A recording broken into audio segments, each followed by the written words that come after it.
This is a tutorial of the PCPS library book opt-out process.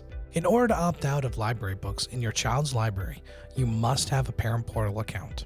To find out how to make a Parent Portal account, visit polkschoolsfl.com/parentportal. Once you've logged in, you'll come to this landing page. You'll see your children listed on the page. Here, we have an elementary, middle, and high school child. To begin the process, click on the Library channel on the left side. You'll come to the Polk Library Options page, which has the button for the opt-out process. Click on it. Take a moment to read over the disclaimer so you fully understand the opt-out process. Once you're ready, click Proceed. To the right, you will see a listing of all the books available in your child's library. If you have multiple children, you can change which books you are seeing at the top left.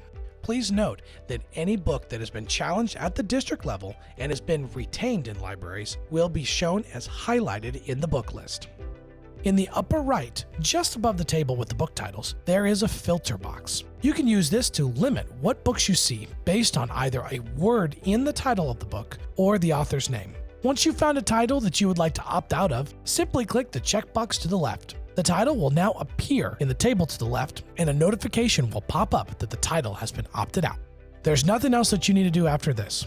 There is no limit on how many books you can opt out of, but all selections must be completed during the selection windows seen here. To find out more about PCPS library services, visit polkschoolsfl.com/library.